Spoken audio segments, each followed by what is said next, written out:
급락급 등등락 롤러코스터 탄 한동훈 테마주. 정치 테마주 변동성이 커지고 있다. 2월 1일 전까지 급락했던 정치 테마주가 전날엔 급등하더니 이날 또 다시 15% 가까이 급락하고 있다. 24일 오전 10시 3분 태양금속우는 전날 대비 970원 하락한 5,520원에 거래되고 있다. 덕성우, BTNCRO, 와이더플래닛, 대상홀딩스 대상우도 하락했다. 이들은 모두 한동훈 테마주로 분류되는 종목으로 기업 실적과 관계없이 하견이나 지연 등에 따라 주가가 요동치고 있다. 지난 22일 김건희 여사의 명품 가방 수수 논란을 두고 한동훈 국민의힘 비상대책위원장과 대통령실 간 갈등이 부각되면서 한동훈 테마주 주가는 512% 하락세를 보였다. 하지만 전날 안 위원장이 윤석열 대통령과 함께 충남 서천 특화시장 화재 현장 점검에 나서면서 화해 모드로 돌아섰다는 반칙이 나오자 테마주가 폭등했다. 이날 한동훈 테마주 약세는 전날 주가가 급등한 뒤 재료가 소멸한 영향으로 풀이된다. 비트코인 매물이 대량 흘러나올 수 있다는 뉴스가 연이어 나오며 시장은 공포 분위기를 이어갔다. 그레이스케일이 또 다시 환매 물량인 18,500개의 비트코인을 시장에 내놨다. 2014년에 파산한 마운트곡스 거래소 이슈도 다시 흘러났다. 마운트곡스는 파산 당시 보유했던 비트코인 가치가 10년 사이 크게 오르면서 이를 판매해 빚을 청산할 수 있게 됐다. 정작 비트코인은 전날 상승 마감했다. 이더리움 등 알트코인만 급락했다. 이로 인해 비트코인의 시장 점유율도 반등했다. 24일 코인마켓캡에 따르면 비트코인은 0.83% 상승한 39,897달러로 22일을 마감했다. 비트코인은 전날 38,555달러까지 밀렸지만 새벽 들어 반등에 성공했다. 이날 오전에도 반등세를 이어가며 4만 달러 선을 회복했다. 알트코인은 비트코인의 하락세는 따라갔지만 반등세는 따라가지 못했다. 이더리움은 전날 3.09% 하락한 2,224달러로 마감했다.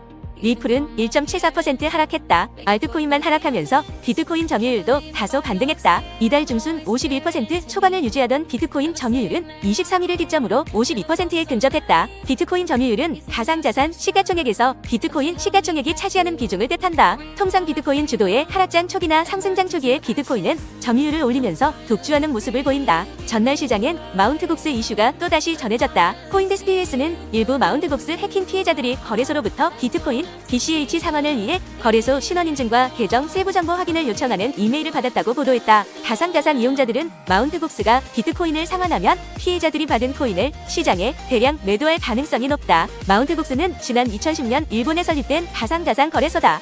국내에서는 마곡 등으로 불린다. 마운트곡스는 선도적인 지위를 통해 세계 최대 규모의 코인 거래소로 단숨에 성장했다. 한때 전 세계 모든 비트코인 거래 중 70% 이상을 처리할 정도였다. 그러나 마운트곡스는 지난 2014년 거액의 해킹 사건이 발생하면서 파산했다.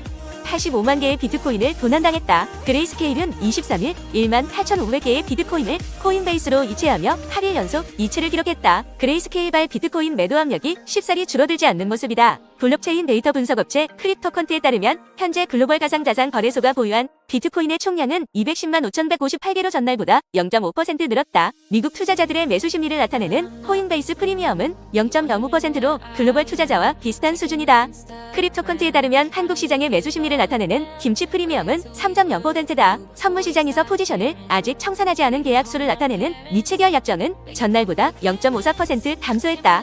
일주일 전에 비해서는 5.88% 감소한 상태다. 미래에셋증권에서 거래하는 고수익 투자자들이 24일 오전 가장 많이 순매수한 종목은 삼성전자로 나타났다.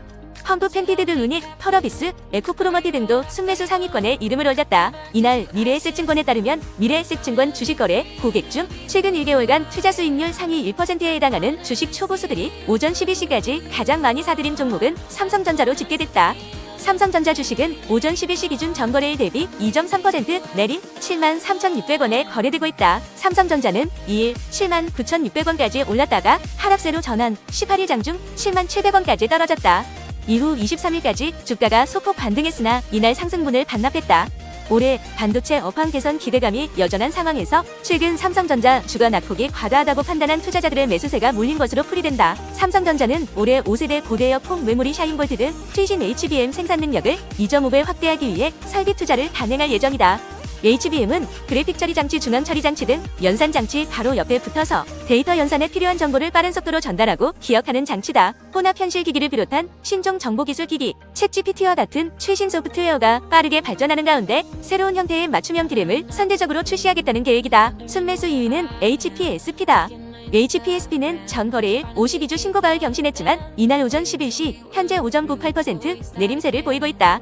이날 주가 하락이 최근 주가 상승에 따른 차익 실현 물량이라고 판단한 투자자들이 강한 매수세를 보이고 있는 것으로 해석된다. 전날 이베스트 투자증권은 메모리 업체들의 HPSP 장비 수요가 지속돼 HPSP의 호실적이 기대된다며 목표 주가를 56,000원으로 상향 조정했다. 한국투자증권도 지난해 감소했던 메모리 설비 투자가 올해 증가할 것으로 전망되는 가운데 비메모리와 메모리 다수 고객을 확보한 HPSP가 투자 회복의 수혜를 직접 받을 것이라며 목표 주가를 기존 4만원에서 58,000원으로 올렸다. 순매수 3위는 의료 AI 기업 루닛이다. 이는 루닛이 미국의 디지털 헬스케어 관련 규제 기준을 마련하는 프로젝트에 미국 정부기관 및 글로벌 기업들과 함께 참여한다는 소식이 전해진 영향으로 풀이된다. 루닛은 23일부터 미국 디지털 의학학회가 추진하는 통합근도 설계 지침 프로젝트 참가 기업 중 한국 기업으로는 유일하게 이름을 올렸다. 디지털 의학학회는 디지털 헬스케어 관련 연구를 수행하고 임상 자원을 개발하는 비영리 기관이다. 이번 프로젝트에는 미국 식품의약청, 보건복지부 산하 건강보험서비스센터, 의학협회 등 규제, 보험급여, 의료서비스 등 다양한 의사결정권자들이 모여 디지털 헬스케어 제품 상용화를 위한 가이드라인을 마련할 예정이다. 구글, 제넨텍, 일본 다케다 제약 등 기업도 참여한다. 이날 순매도 1위는 엔겜이었다. 이어 코리아 서키트, KB금융, 셀트리온 순으로 매도가 많았다. 전 거래일 순매수 1위는 셀트리온이다. 이스컨디파인드, 하이브, 엔캠 등이 뒤를 이었다. 전일 순매도는 루닛, 대상홀딩스, 삼성전자 순으로 매도가 많았다. 이 시기를 놓치지 않고 국가 차원에서 확실히 지원해 웹툰 종주국으로서의 위치를 지키겠습니다. 문화체육관광부가 지난 23일 만화 웹툰 산업을 4조 원 규모로 키우겠다며 진흥 계획을 발표하자 만화 웹툰 관련 종목들이 강세를 보이고 있다. 24일 오전 10시 42분 기준 국내 1호 웹툰 상장 기업인 미스터블루는 전일 대비 505원 오른 2,500원에 거래 중이다. 웹툰 관련주로 묶이는 핑거스토리 15.88%, 조이시티 22%, 키다리 스튜디오 12.52% 등도 일제히 강세를 보이고 있다. 유인촌 문화체육관광부 장관은 지난 23일 서울 종로구 아트코리아랩에서 만화 웹툰 산업 발전 방향의 3대 목표와 핵심 과제를 발표하며 웹툰은 콘텐츠 분야에서 유일하게 글로벌 플랫폼을 선점하고 있는 분야이고 해외에서 치열하게 분투를 벌이고 있다고 말했다. 정부는 오는 2027년까지 산업 규모 4조 원, 수출 규모 2억 5천만 달러를 목표로 만화 웹툰 산업을 육성할 방침이다. 이를 위해 한국콘텐츠진흥원 내에 웹툰 산업팀을 신설하고 만화진흥위원회도 신규 구성하기로 했다.